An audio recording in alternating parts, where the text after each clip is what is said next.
I don't know why I have to be nervous. Why should I have to be nervous? Why should I be nervous? I am going on camera. I'm going live as it is. And that's all there is to it. Hello, everybody. It's your friendly neighborhood Sliverman. And as it is, I was thinking for a while. Thinking for quite a while. And when it came to it, I thought to myself that one of the best things I could possibly do when it comes to my channel, which is just one of the big major things, was that I would take the time to come on here and talk to you guys directly. Not just because to address some things, but also at the same time, actually, have some FaceTime one-on-one, mano a mano, and, literally tell you, hey guys, it's me. I'm your friend. I'm your buddy. Let's talk, shall we? Because recently I saw a video. It's from a YouTuber, a very big popular YouTuber. I'm pretty sure most of you know him. And he goes by the name of Markiplier. And when it comes to him, he takes, how do I put this? It's not that he makes it a priority. It's more along the lines of that he actually wants to be there. Like there is some sort of engagement in general when it comes to coming on here and addressing you guys directly. And honestly, I always try to follow by his example the best I can. Try to be the best I can by being me in general. And the thing is, that's definitely something I don't do a lot at all. Like at this point, we have over 100 videos that I have made. Well, we as in me. And I never take the excuse me. I never take the time to come on here and talk to you guys directly. So I I decided to go on here and just talk a little bit about myself. Starting with this. Hi, I'm Sliverman. I do have an actual name, but I'd rather not go with it, even though I'm pretty sure plenty of you will learn my real name eventually, which is it's just fine. It's not necessarily that I want to hide it, it's just, it's not like I put on a face or anything, but it's more along the lines of, this is the name I want to be addressed when it comes to being on here, when it comes to being on stage, if that ever happens, being up at a expo or something, if that ever happens, and things like that. I want people to be excited and happy when they hear the name Sliverman. I actually I think that's a good introduction right there. Really, that's the best one right there. For starters, the main reason why I ended up going for the name like Sliverman was mainly because for the past 5-ish, 6-ish years, so I feel confident to say 6 years. 6 years. That sounds about right. I've always been a huge Magic player. I've always been such a huge fan of MTG, big fan of Wizard of the Coast and the cards they release all the time and stuff. I absolutely love enjoying certain types of formats, mainly Commander, Brawl, and it used to be Standard, but that's another discussion for another time. And one of the creatures I enjoyed using early on in life was slivers. And they're, how do I put this? Cute, adorable, little annoying things that really makes you want to just, strangle the person using slivers. And, at the time, they weren't extraordinary, but to me, they were pretty cool to use. Especially early on at the time I used them, which was all the way back in, I want to say 2013, 2014, somewhere around there. I'm pretty sure it's close around there, but pretty much I enjoyed them. And YouTube was definitely something I wanted to do. It was something I wanted to work on. It was something I wanted to be passionate about, that I worked for a long, long time. And back to Mark that I mentioned before. When it came to Markiplier, like he gave me a whole bunch of hope and motivation in life, which I'm certain if it's the same thing has happened to many of you in general. And how do I put this? I never really found my place exactly of things that I wanted to do in life. And it's just a hard thing in general. It's a very long subject. I'd rather not go on to it on this one, especially I'm trying to keep this one short. Just sweet and simple, get it to like some key points and stuff. So, long story short, I never really found that that little niche, the little the right fit, you know. And I studied in college, a couple of years. Uh, I tried to be a cook. Tried to go for being a chef. That never happened. And I spent a huge majority of time working in kitchens. And when it came to that, trust me when I say this to you, there's a lot of stressful times to go through when it comes to kitchens. They are not easy. They are not the easiest jobs to work at. Like, you might think it's easy when you're cooking at home. Forget it. Forget it. The kitchen in a restaurant is a completely different beast, and definitely not to be taken lightly. Even if you're a cashier or a driver, it doesn't matter. It does not matter. It is a pain in the ass. It is an absolute pain. And I've worked at the worst of worst places.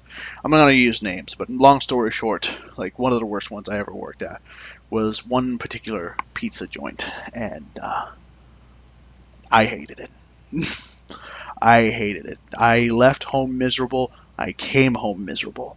It was horrible. I hated it. And I stick to that job for almost a year and a half, and it drove me nuts. It was the worst place I ever been to. So bad that working at a really crappy place that wasn't even a job was just a relief and a nice change of pace in general. Of course, that didn't work out too well, but back to the main subject. Now, I remember long ago, Mark did a video where he talked about that he wasn't able to do all these things himself, that he couldn't handle all this by himself and stuff like that, and that he's always doing his best to reach out to people and help them out the best he can and stuff like that. And all my life, like one of the things I always did more than anything else is just be creative, be artistic, try to create stuff, and when it came to friends, I always wanted to take the time to make them happy, make them smile. I always am that nice guy that's always there, that does weird, goofy stuff, that will take the effort to go as far as to make cheap, cheesy, in some cases even dad joke related kind of stuff. I will make horrible puns. I will do anything I can just to make people laugh, whether we are sober or we are drunk. It does not matter. It will go that far, and I will do what I can to make people laugh. So, do not drop. See, that made you laugh, probably. That's not even intentional either. I'm just goofy in real life. What you get in my videos is what you get in real life. That is it. This is what you get. That's okay. Okay, stop. And this is why I have to stop, because I lose track of my thoughts. But YouTube was the kind of thing that had my attention more than anything else. Is that a spider? No, it's not a spider. Sorry, I get easily distracted too. But it was definitely the kind of thing that caught my attention more than anything else. I always end up being the kind of person that was very talkative. I was always very engaging, always very interesting, very easy for me to have conversations and stuff like that. So when it came to it, ultimately it was definitely something I wanted to try out. And around 2-ish years ago. Oh, you're dying. Why? Okay, distraction. Stop. So, I tried a little bit at it. And before I even did videos on YouTube, I did videos on my own Facebook, a separate account, which, if you dig the videos on my Sliverman page, you probably would find these old videos. That was me doing videos with an older program on a much older Apple computer and utilizing a really old capture card on a PS3. And in some cases, even using the computer itself to play games that were online.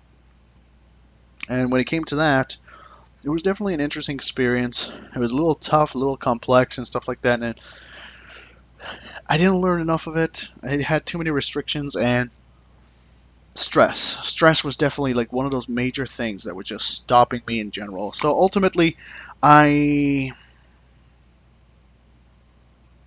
kind of fell out of it a little bit, kind of, sort of. It was a really tough, complex time at that moment. So, and then eventually, the capture card crapped out on me. Uh, the computer was practically dying, and I couldn't keep on going. So, from that point on, I decided that honestly, I wanted to work hard to get all the other things I did. So ultimately, one of the first things I ended up getting was my computer, which was number one. I needed to get to my computer. And so far, I do well with the videos I've had. I haven't used it at all, but with the stuff I'm working with already, I've done about like maybe 20% work on the computer. It's somewhere around there. Most of it's on the PS4, so you PS4 owners, you understand this. You heard of SHAREfactory? You know this. Okay, you know how it is. So that was the beginning. Then afterwards, as I progressed forward, I picked up other things like cameras, microphone. Uh, what else did I pick up? A terabyte hard drive, just for transferring files and stuff like that, and doing projects with other people as well, which it's funny. We always talk about it. We always talk about like doing video editing and stuff like that. We never actually got that far to the point where we actually did it. So that's like a good 9-month conversation right there of ideals and goals of things that we said we want to do. We never do it. We never get there. So hopefully this time around this year, or hopefully by the beginning of next year, I definitely want to push forward into that direction where I do more work on video editing and stuff like that. Because even now, you see the videos and stuff like that, which is very simple. I'm just recording myself live as I do these videos because what you get out of me is normal. Like, this is natural. This is all me all the time. I'm loud. I am a bit obnoxious. I get goofy. I get crazy. I get silly. It's what I do. I don't even know why I have that freaking accent. Oh my god. But anyways, why was I doing that accent? But as you see these behind the camera, though, I do a lot of work on little projects, tidbits. I want to say about 70% of it is experimenting. Just lots and lots of experimenting and failing over and over the fuck again. It is horrible because it's just, there's no back button on SHAREfactory. That's one of the most major things that drives me nuts. There's no back button. But I make it work anyways. I save every 5 minutes. I just do what I can. So, just a lot of experimentations, a lot of things that I want to do. I keep a book. No, it's not here. I keep a book, which is very vital for me because I keep my thoughts in this book. So I can keep track of what I'm doing, the ideas that I have, the thoughts that I have, the projects I want to do further on down the line, hopefully. But I keep this all organized in general, just so I can make things work. Ah, crap. You're gonna make this a twofer? Yep, we're probably making this a twofer. God damn it. Oh, you're dead.